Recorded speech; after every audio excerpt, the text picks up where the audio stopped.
Well, welcome everyone to our fifth Transcend seminar of the semester. We are so excited to have with us here today Dr. Jessica Alvarez.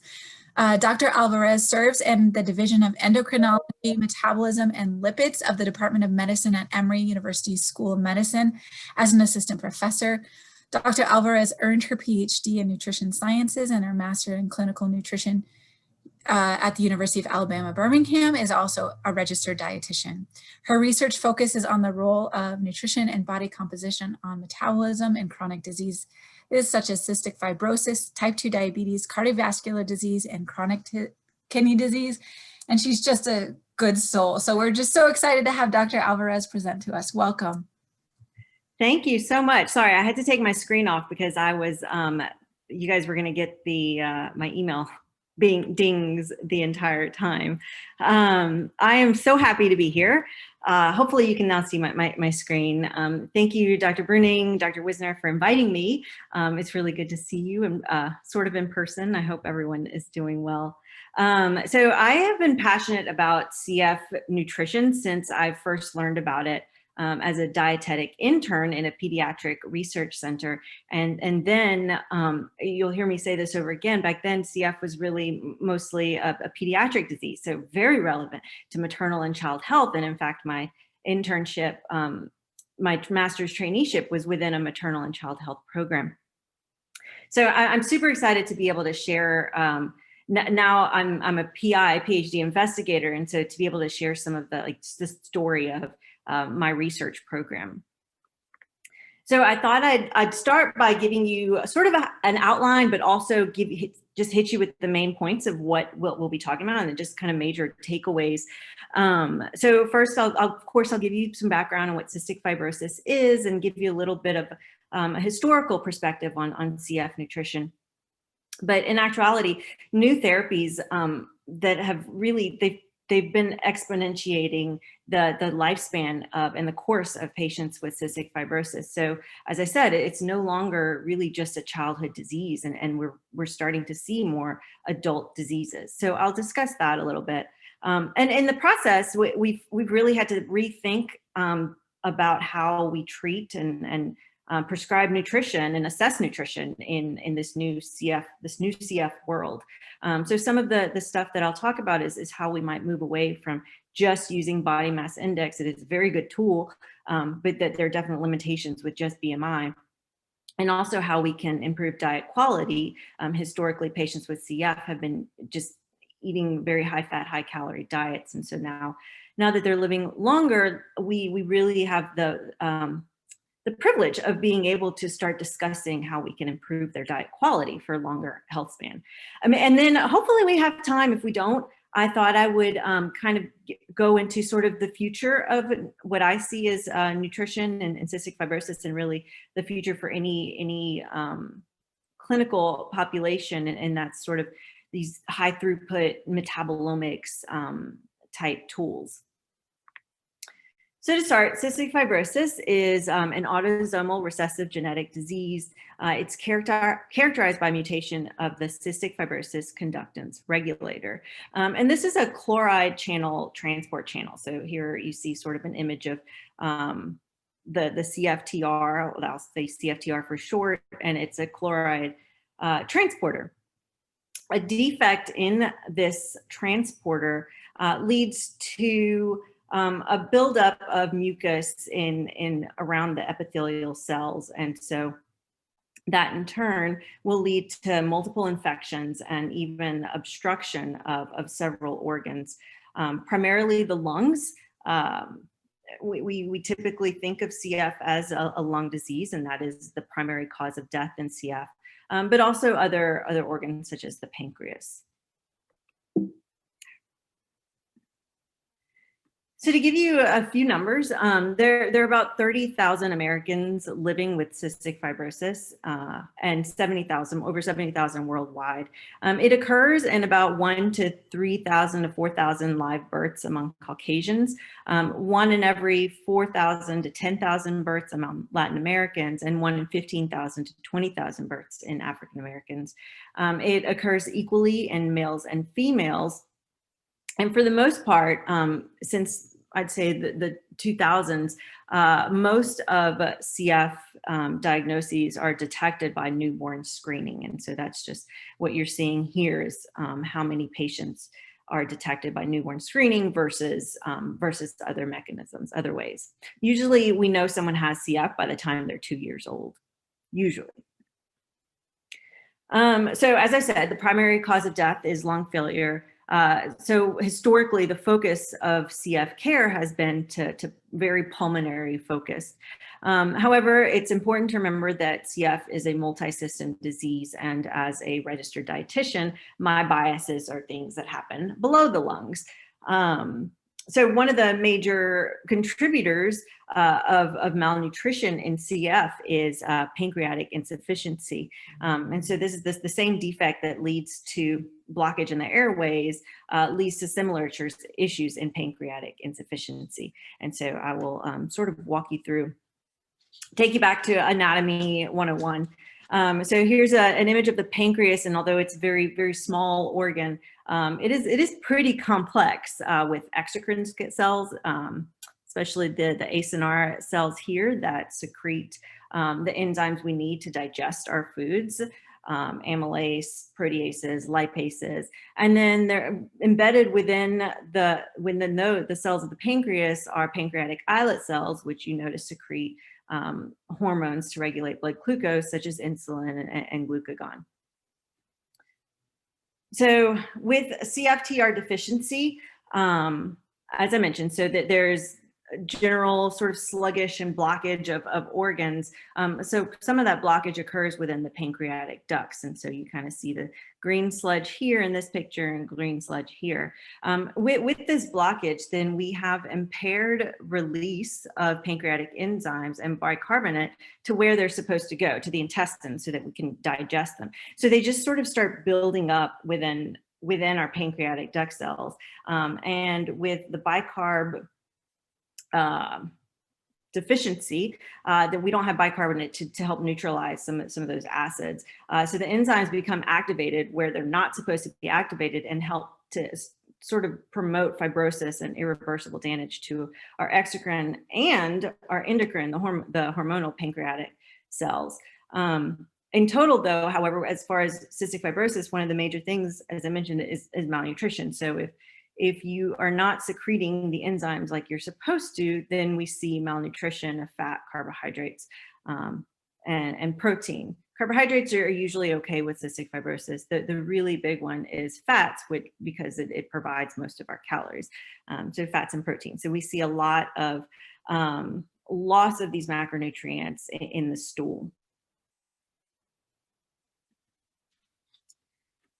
So just as in other diseases, nutritional status is important for CF morbidity and mortality. So in addition to the nutrient malabsorption, patients with CF often have elevated energy expenditure because just from the labor of breathing, it's harder to breathe. And so it's just more energy expended trying to breathe. So these together can lead to energy and protein deficits, nutrient deficiencies. This downstream can promote muscle wasting and immunocompromise. All of these can start leading to recurrent lung infections, inflammations, and then it just sort of starts turning into a vicious cycle, promoting lung failure and death. So in children, what we're looking at here is an annual patient. This CF Foundation has a really lovely foundation, and they keep a patient registry of most of our patients in America with CF, and every year they put out an annual data report. And so that's what this graph is pulled from. We usually very often, most of the time, see a very high correlation between lung function, which is, you'll see throughout my slides, reported as FEV1% predicted. Basically, that's percent predicted of forced expiratory volume in 1 second. Pretty much all you need to know, it's a measure of lung function. A higher FEV1, better lung function. So we see a positive correlation between BMI percentile in children with CF and FEV1. So seminal nutrition studies have shown that better nutrition early in life as children predicts improved survival outcomes and clinical outcomes in CF. So in this study, this is as I said, is a seminal study showing that nutritional status at age 4, and this is shown in this specific graph through weight percentiles, patients who had a higher weight percentile, so above the 50th percentile, had improved survival by the time they were 18 years old compared to those in the lower percentiles. And so we see similar relationships between lung function or pulmonary function and BMI in adults, although you can sort of start to see that at some point things just start, there starts to look like there's a threshold somewhere there. So this is my tale of two studies. This is the historical perspective of sort of how we got to where we are with the current CF nutrition guidelines. So for a long time, because of the heavy fat malabsorptive effects, patients were typically prescribed a low-fat, high-calorie diet with very few pancreatic enzymes. And that's what most people across the US and across the world were doing. This was back in the 1970s, 1980s. So when I say historic, I mean just a few years before I was born. So in 1988, this seminal study by Corey was published comparing 1970 survival rates in patients with CF. And so what they did was compare survival rates in children at Children's Hospital at Boston compared to patients at the Hospital for Sick Children in Toronto. These two centers very often collaborated with each other. They had similar protocols. They were very, very similar. They were just really good collaborators. The only difference, number one was from Canada, the other was in the US, was that in Boston, along with the rest of the US population, they recommended low-fat, high-calorie diets with few pancreatic enzymes. Well, Toronto went rogue and prescribed high-fat, high-calorie diets with heavy enzyme use. As I mentioned, the protocols and the care was very similar between the two centers.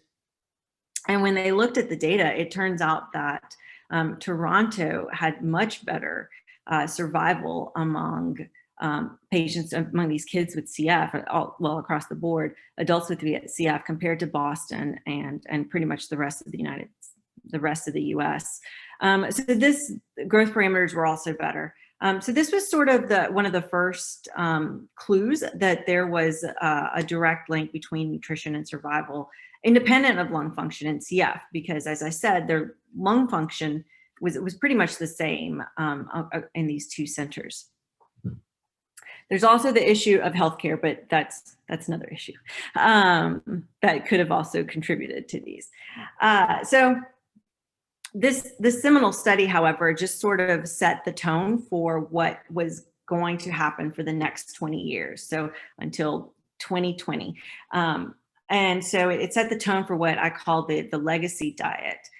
This was an unrestricted, high-calorie, high-fat diet where basically no calorie is a bad calorie. And so you see delicious pictures of food here.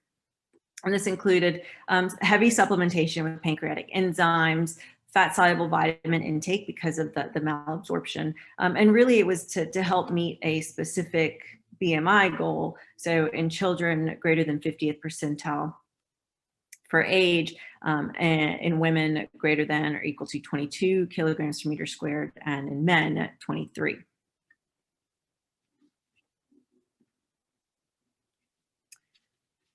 But that's about it. That's all we have for nutrition guidelines in cystic fibrosis. Really, besides these recommendations, and there are a few others like salt supplementation, but there's really limited evidence-based research to guide nutrition assessment and dietary recommendations beyond this high-calorie, high-fat diet.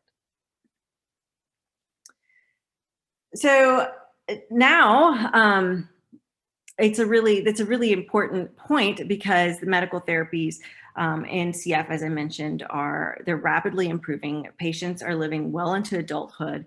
So this graph here shows sort of the median age of survival across the years since the 1930s. So if we look in the 50s, the median age, what was before 5 years old, you flash forward over to 1980s, which was sort of my generation when I was born, median age was 20, but then you move over to 2015, and the median age is now over 40. And so it's a super, super exciting time. But just something to consider is with this legacy diet, patients with CF have been eating. It leads us to wonder whether they really need to be eating this legacy diet. Maybe the high fat, no calories, a bad calorie dogma was very relevant when kids were dying at a much earlier age. Versus now, as I mentioned earlier, we kind of have the privilege of being able to think long-term and think about growing old with CF.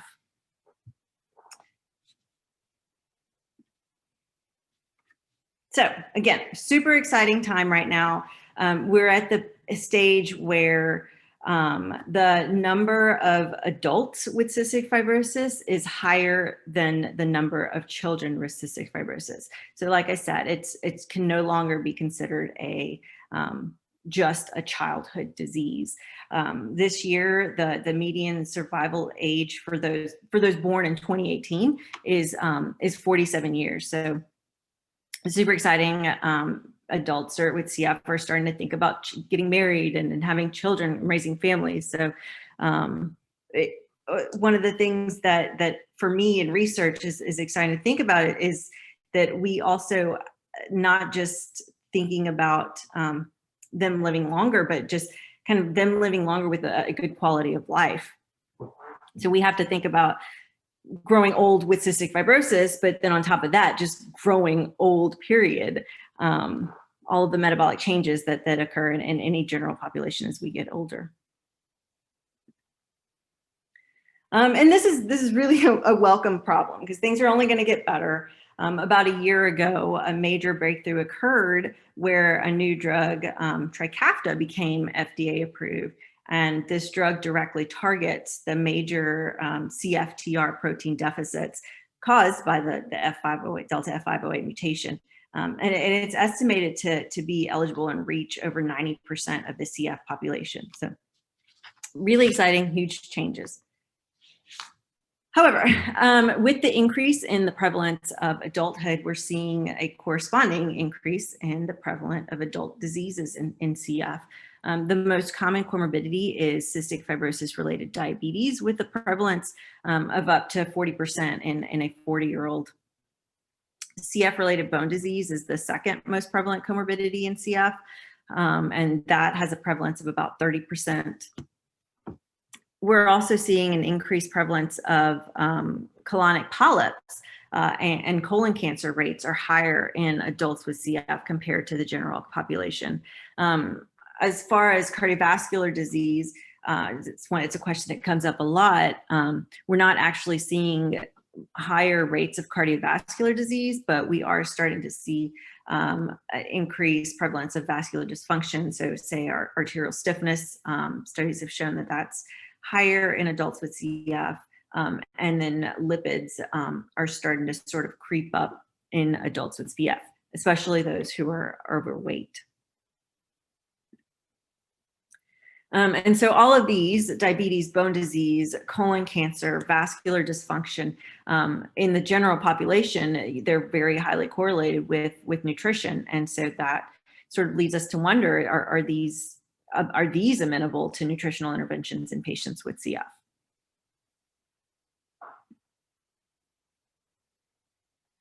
So as with everybody in the general population, we are starting to see an increased prevalence of overweight and obesity in patients with CF. This is almost an out-of-date study, but what this is showing you here is sort of the shift in in BMIs in patients from over 3 decades. So starting from 1990, the curve for BMIs came here.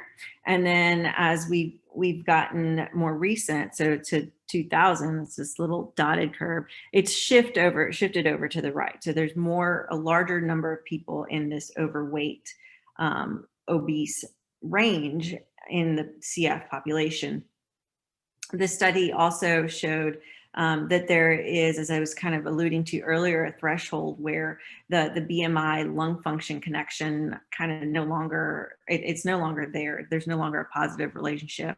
And this study also brought to light the prevalence of hyperlipidemia in obese patients with CF.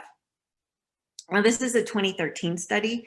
The newer, over 10 years, there have been even more improvements in CF therapies. And so we're starting to see more and more studies like these numbers. The 18% it's been increasing, and it's something that we're starting to think more about as therapies improve. Oh, well, this is what I was just telling you. So I had the privilege of working with the Academy of Nutrition and Dietetics, a work group looking at nutrition in CF, and one of the topics that we addressed was the increase, or how these new therapies influence growth parameters in patients with CF. And so we found that yes, they're working. They're doing what they're supposed to. These CFTR modulator drugs, patients with CF are gaining weight on these, and they should be. It's not a bad weight gain. So some hypotheses that hypotheses for the mechanisms for weight gain would include decreased malabsorption, decreased inflammation, and decreased energy expenditure. However, the advent of even the most recent CFTR modulator therapies, that Trikafta that I was just talking about, that is one that where we are seeing a bump in weight gain, and even in some patients who didn't necessarily need it. But this is sort of a good problem to have right now, because this is because lung function and their overall health is getting better. Okay, so enter the work my lab has been doing over the past several years. So my focus on CF has been on the role of body composition, fat distribution, and diet in adult CF outcomes. And one of the big questions, as I said earlier, is how to best assess nutrition status in CF. So currently, as I've said, the major clinical indicator of nutrition status is body mass index, or BMI. And it really is a great tool. It's a great screening tool. It's easy to obtain. It's really nice to use at the epidemiologic level, and it can identify patients who are at risk at the low and high extremes. However, BMI does not distinguish between the major metabolically active components of body composition, which are fat-free mass and fat mass.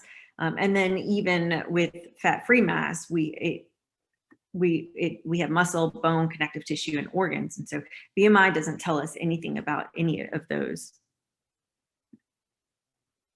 And there have been several studies over the past years that have reported a depletion, sort of a hidden depletion of fat-free mass. So patients with sort of their target, they're at their target BMI, but they have really low fat-free mass levels. And this fat-free mass depletion is associated historically with impaired lung function, recurrent pulmonary exacerbations, and increased pro-inflammatory cytokines. And then some of the the hypothesized causes of this enhanced catabolic state include proteolysis, so protein breakdown due to the inflammation and infection, increased protein requirements and inability to get as much protein as they need, defects in insulin secretion and sensitivity, Remember, I said there was a really high risk for CF-related diabetes in this population. And then some animal studies have suggested that there are upregulated proteolytic enzymes. So this little graph here just shows some data that I played with looking at lean body mass in patients with CF at different levels of glucose tolerance. So patients with normal glucose tolerance versus pre-diabetes versus CF-related diabetes. And you can see that lean mass decreases as glucose intolerance gets worse as they progress into CF-related diabetes. So sort of on the other end of the spectrum, while there have been a good bit of studies looking at lean mass in CF, we decided to, one of the focuses of our lab was to look at body fat. So this was a study a pretty small study, 32 patients with CF versus 20 controls. And we put them in bod pods, and this our fancy little happy bod pod lady. And we simply compared their body fat percentages in patients with CF compared to healthy controls. And as expected, we found lower BMI. This was data, it was published in 2016, but the data are a bit older than that. So BMI was significantly lower in our patients with CF compared to our healthy controls, the pink bars, and so was fat-free mass. But despite that significantly lower BMI, we didn't find any significant differences in percent body fat or total body fat. So this just sort of suggested to us that there's a discordance in how much body fat patients with CF compared to adults have relative to their total weight, their BMI. So in the same study, we looked at the relationships between our body composition measures and lung function. And as expected, we found a positive relationship between body mass index and FEV1, or a measure of lung function, and fat-free mass showed a similar positive relationship. When we looked at adiposity, on the other hand, we found a significant inverse relationship between total body fat percent and lung function, and likewise an inverse relationship between fat mass and body and lung function. So these are things that we would not have picked up if we were still just looking at BMI as our measure of just our nutrition status. So one of the things that I think that we tend to focus on a lot is muscle mass and not necessarily muscle function. But honestly, you know, if you have a lot of muscle but it's not working, then kind of what's the point? So I had an undergrad student, actually, Ben Crane, do a research project that he just presented at the CF conference last week, looking at hand grip strength. And so that's shown here. You just basically squeeze a hand dynamometer as hard as you can, and it measures the amount of pressure in pounds that you can squeeze. So we looked at the relationships between hand grip strength and different measures of body composition in 25 patients with CF and healthy controls. This just shows the data in our patients with CF. And we found no significant relationship between body mass index and hand grip strength. So pretty flat line. On the other hand, we found a very strong relationship between hand grip strength and lean mass. And looking down underneath, a positive relationship between hand grip strength and total and bone mineral density, that's BMD. On the other hand, similar to what we found before, we found a significant inverse relationship between hand grip strength and percent body fat in these. Again, just highlighting that BMI may not be all it's cut out for, all it's worth. So I talked about obesity a little bit and the increased prevalence of obesity. Another thing that we've been looking at in these patients is something called normal weight obesity. And that's basically having a normal weight BMI, so BMI less than 25, with a high percent body fat. And there's not really any cutoffs, any set cutoffs, gold standard cutoffs for what defines high percent body fat. So you'll see cut points described in various places, and just different cut points. We went with 30% body fat in women and 23% body fat in men based on previous studies. And we found that there is about a 31% prevalence of normal weight obesity. Again, this is a small study, but at least in our little cohort of patients with cystic fibrosis. And when we looked at their lung function based on their weight categories, normal weight versus normal weight obese versus overweight obese, it was the group with normal weight obesity that had lower, the lowest level of lung function.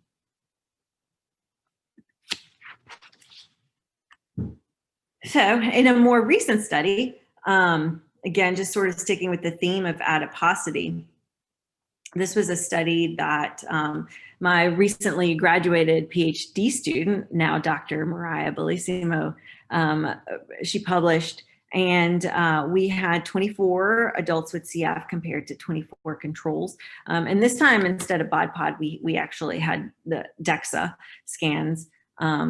And the study was performed a lot more recently. So at this point, we didn't see any differences in body mass index between our CF patients and our controls, nor did we see any differences in lean mass or in fat mass.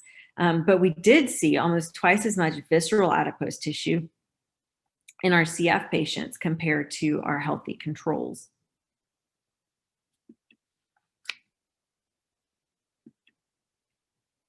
So this sort of suggested to us that maybe there's some sort of dysregulation of body fat in patients with CF, especially given that none of the other parameters significantly differed. And we looked at like what could higher visceral fat mean in this population. So we looked at it against several measures of metabolism. One of them was fasting glucose, and we found a significantly positive relationship between visceral adipose tissue and fasting glucose. Remember, patients with CF have higher risk for diabetes. So this suggested that there may be a link between body fat distribution and glucose metabolism in CF, which we know to be dysregulated. And it's not, it's not rocket science. Everybody knows in the general population, you have higher central adiposity, there's higher fasting glucose and higher risk for diabetes. But for the CF population, this is a pretty big deal, because forever we've just been thinking of these patients as these tiny little things, and really, it's just being able to show this in a separate CF population, and in a disease where the diabetes it's not just type 1 diabetes, it's not just type 2 diabetes, is a big deal. So what could be some mediators of the increased visceral adipose tissue in patients with CF? For one, the poor diet quality, which I'll show you some data on that. But another thing could be physical inactivity. Patients with CF, they tend to report lower levels of physical activity. Hypogonadism and growth hormone deficiency they're both pretty prevalent in patients with CF, and also related to visceral fat. There could be some element of lipodystrophy, where there's dysfunctional adipocyte lipid storage with sort of an overflow into the ectopic areas. And one of the clues here is that basic science studies have shown that patients with CF have defects in PPAR gamma, which is important for where fat is stored.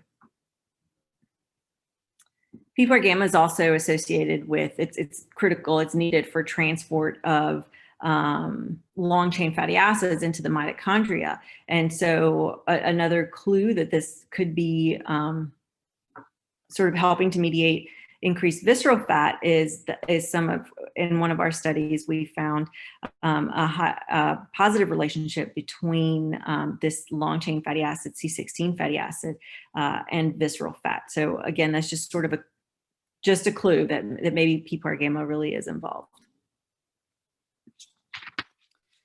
So what about dietary intake? In our visceral fat study, we collected 3-day food records. And as expected, and as we recommend, our patients with CF had higher total calorie intake compared to, no, I just gave you the money shot. Our patients with CF had higher total calorie intake compared to our control patients. However, when we adjusted for the total amount of calories, we didn't really see any differences, any significant differences in the total proportions of macronutrients. So percent calories from fat, carbohydrates, and protein didn't differ between the groups. Diet quality is another story. So in all of the measures of diet quality that we looked at in these patients with CF, they were worse in our adults with CF compared to healthy controls. So added sugar was significantly higher in CF, glycemic load was higher, fiber intake was lower in our patients with CF. Saturated fat, although not statistically significant, was a little bit higher. Trans fatty acids were higher in patients with CF. And then when we looked at the overall healthy eating index, the 2015 healthy eating index, it was significantly lower in our patients with CF compared to controls. And trying to relate to going back to the visceral adipose tissue and trying to figure out what was causing, or if we could, I can't really say cause, but what was mediating higher visceral fat in patients with CF, we actually found a higher, a significant positive correlation between added dietary sugar in our adults with CF and visceral adipose tissue. And actually, when we, in our regression analyses, when we adjusted for the differences in added dietary sugars, we no longer saw a significant difference in visceral adipose tissue between the groups. So we also looked at diet quality in terms of other, not just visceral fat, but other glucose tolerance outcomes. And this is a more recent analysis of some data that we presented at the CF conference. So we looked at monounsaturated fats, PUFA, polyunsaturated fats, added sugar, and plant proteins. And this was in relation to glucose tolerance outcomes. What we found was that both MUFAs and PUFAs were positively associated with insulin secretion. One of the major defects in patients with CF, especially CF-related diabetes, insulin secretion is the major defect. There's some element of insulin resistance, but it's mostly insulin secretion. And so what we found here was positive relationship. So better insulin secretion with sort of our good quality fats. Similar thing with C-peptide. And then we also found, looking at measures of insulin sensitivity. Again, these are just fasted. So HOMA is a fasted measure. It's based on fasting insulin and fasting glucose. But we found a significant inverse relationship between added sugar and insulin sensitivity. So in other words, as added sugar increased, insulin resistance increased, or insulin sensitivity decreased. And similarly, we found a significant positive relationship between plant protein and insulin sensitivity. And so this last one was a new one for me. I hadn't seen that before.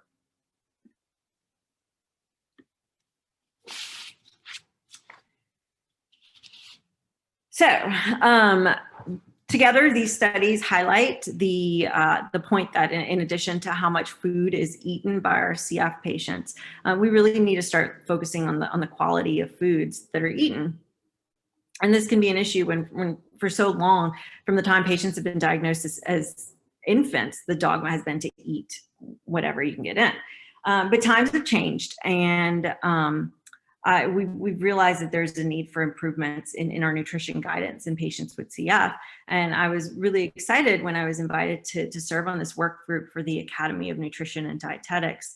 And even more excited when this year, after 2 years of work, our evidence-based practice guidelines were finally released. And for the first time, we kind of, although these recommendations still seem vague and seem very obvious, this is for the first time that emphasis on diet quality has been shown in any guidelines related to CF. So as far as food and supplement intake went, we recommended that a healthy diet that emphasizes food with positive health outcomes in the general population. And then, of course, there's still malnutrition in CF, so we recommended high calorie, high protein supplementation as needed. As far as diet patterns, we recommended a pattern that promotes consumption of nutrient-dense foods, including healthy fats and micronutrients. And we went really close to saying Mediterranean-style diet, but we didn't want to limit. We know there are multiple dietary patterns that fit within the healthy diet frame. As far as macronutrients, remember we've always been saying high fat diets, but our recommendation now is for those at risk of malnutrition that the macronutrient intake should be about the same distribution as that recommended for age, a general age match population. And then for the first time, there's actually mention of diet quality with CF related diabetes. So we recommended, we emphasize limited high sugar foods and beverages with low nutrient density. Now you'll see here in the grade for these evidence-based practice guidelines that they're consensus, which is pretty when you're thinking about evidence-based, that's among the lowest grade, and that really sort of highlights how much research has not been done in CF and how much research is needed. So that's just sort of one of my call to actions is to help improve nutrition research in CF so that we can move these grades to high, really high quality evidence-based guidelines.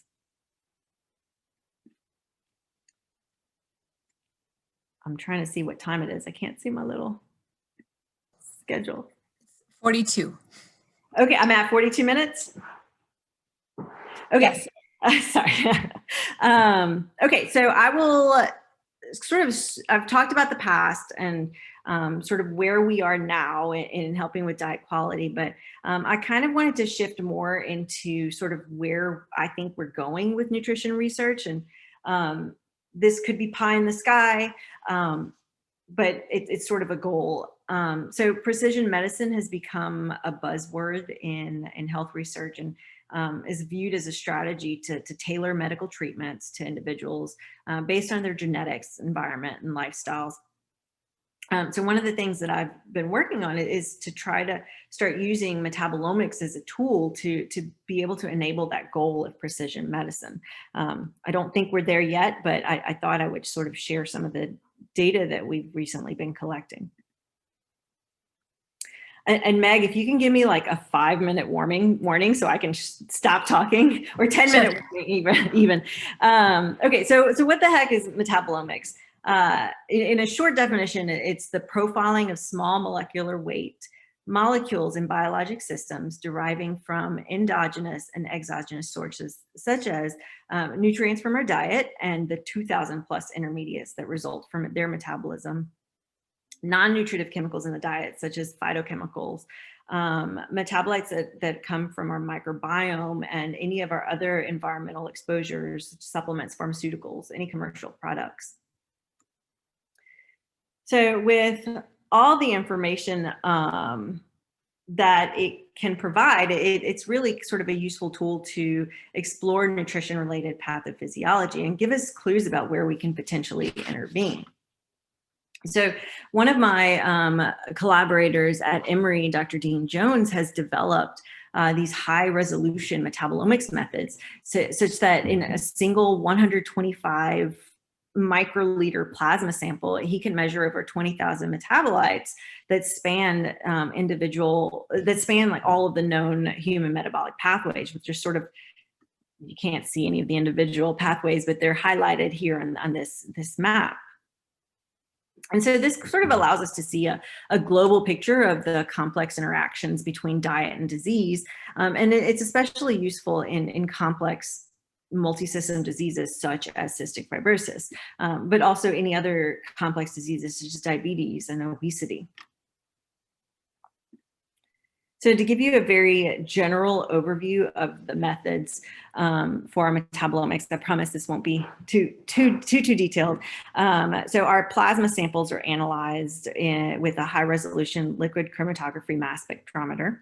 And the data are pulled from the machine basically through a series of bioinformatics programs that sort of help to clean the data and detect individual metabolite peaks. That all happens on the back end. What I get is a very large spreadsheet of metabolites that are sort of named by their mass to charge ratio and a specific retention time. And for each of those metabolites, I get an intensity value across individual subjects. So you can imagine, so I get an Excel file or a CSV file, and it's over 20,000 different rows. And so from that, I call that a feature table. I can do high throughput statistical testing, and start to make a story with what in the world I'm looking at. So what we'll do is we'll do the statistical testing, and we get a significant metabolites that say differentiate between two groups, and then we can then use that, use those significant metabolites and put them through network and pathway analysis to be able to just try to figure out what we're looking at. It's a lot of data, and so I wanted to sort of show you a little bit. With this data, we can do metabolome-wide association studies, MWASs, which is sort of similar to a genome-wide association study. And we can then correlate broad metabolism with specific clinical phenotypic variables. And so some of the stuff that I've done is looking at the metabolomic response to vitamin D treatment, looking at differences in patients with CF-related diabetes versus normal glucose tolerance, looking at relationships between BMI and lung function, BMI and the metabolome, and then doing metabolome-wide associations of lung function. So don't think I have enough time to go through all of them, but I did want to sort of take you through one that that was sort of fun, and this was metabolome-wide association study of patients who received high-dose vitamin D when they were hospitalized for a pulmonary exacerbation. So these are adults with cystic fibrosis. And so this study was led by Dr. Ventek Pricha. The parent study was led by Dr. Ventek Pricha. And what he found was that when he gave patients with CF high-dose vitamin D levels in the hospital, their survival outcomes were better. Their survival probability was better compared to those who got placebo. So this was really high dose, 250,000 units of vitamin D. He also found significant, some of the mediating factors here. He found that inflammation improved in those, was more resolved, I guess, in patients who got vitamin D compared to placebo. So we wanted to use this study and see if we could get at more information about why these patients who got vitamin D had improved survival rates. And so we took plasma from the study and did high resolution metabolomics. So for this, we had before baseline, sort of within a few days of their hospital admission, before getting the vitamin D or placebo. And then we measured metabolomics 7 days later. So base day 0 and day 7. So this is really just looking at the acute response to vitamin D in these patients. What we found is this is the result of the pathway analysis. So we found over 300 metabolites that had a significant interaction between a significant group by time interaction. So there were 300 metabolites that changed differently depending on whether they got placebo or vitamin D. And then we took these 300 metabolites and we put them into a pathway analysis program and found multiple pathways that were significantly enriched by these metabolites that changed based on whether they got vitamin D or placebo. So a lot of these were amino acid related pathways, and I've sort of highlighted them here in green. It was about 16 pathways. Most of them were amino acid with some changes in lipid metabolism. We also, this was just sort of a bonus, an interesting one. Butanoate or butyrate metabolism was one of the ones that was significantly enriched, and it sort of went along with a separate study that we did looking at vitamin D and microbiome. And so this sort of suggested to us with the microbiome effect aspect that we were sort of on the right track there. But going back to the amino acids, one of the things we did with the 300 metabolites that were significant, we also put them into a separate independent network analysis and found that this sort of overarching metabolic network that helped to summarize some of this monster previous pathways. And so what we found was in this network, there were several amino acids and amino acid related pathways that decreased in our placebo group compared to the vitamin D group. Whereas there were other pathways that were more related to the TCA cycle, citrate, 2-oxyglutarate, that increased in the placebo group. So a lot of these amino acids sort of feed into the TCA cycle. So it seemed like what was happening in our placebo group, that there was a shift in some of these amino acids towards TCA metabolism for increased energy.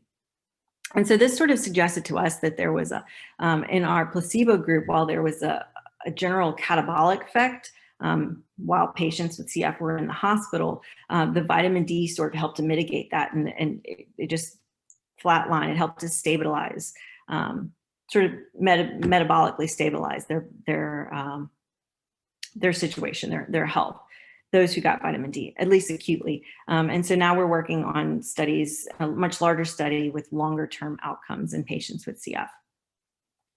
So I am going to sort of skip ahead. I've done research. I've done similar analyses in patients with across the spectrum in CF patients across the spectrum of glucose tolerances.